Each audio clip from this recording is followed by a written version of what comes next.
Hello friends, मैं सुनीता। मेरे channel Hindi लोकगीत में आप सबका स्वागत है। मैं आज कजरी गीत सुनाने जा रही हूँ। अगर वीडियो पसंद आए तो प्लीज़ लाइक, कमेंट, सब्सक्राइब करें और सब्सक्राइब के बगल में बेल आइकन है, उसे प्रेस करना ना भूलें, जिससे कि मेरे नए वीडियो की नोटिफिकेशन आपको मिलती रहे। खेल नाही पाए कजरी सवनवा पिया, गोदी में ललनवा पियना। खेल नाही पाए कजरी सवनवा पिया, गोदी में ललनवा पियना। खेल नाही पाए कजरी सवनवा पिया, गोदी में ललनवा पियना।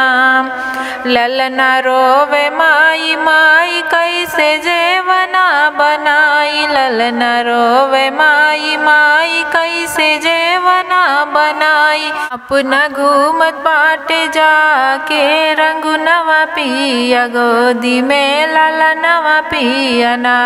अपना घूमत बाटे जाके रंगुनवा पिया, गोदी में ललनवा पियना।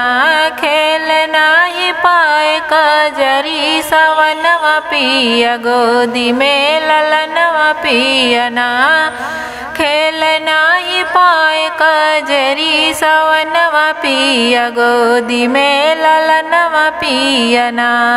गुन गुनवा बजाई हम लोरी सुनाई, गुन गुनवा बजाई हम लोरी सुनाई। रहिया जोहत बाटे हमरा नयनवा पिया, गोदी में ललनवा पियना।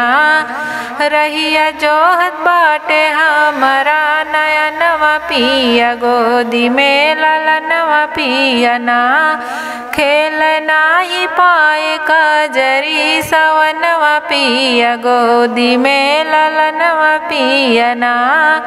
खेल नाही पाए कजरी सवनवा पिया, गोदी में ललनवा पियना। निंदिया आवे नाही रात, कारी के करा से बात। निंदिया आवे नाही रात, कारी के करा से बात।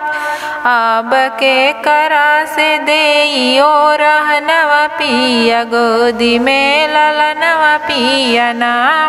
अब के करा से देइयो रहनवा पिया, गोदी में ललनवा पियना। खेल नाही पाए कजरी सवनवा पिया, गोदी में ललनवा पियना। खेल नाही पाए कजरी सवनवा पिया, गोदी में ललनवा पियना।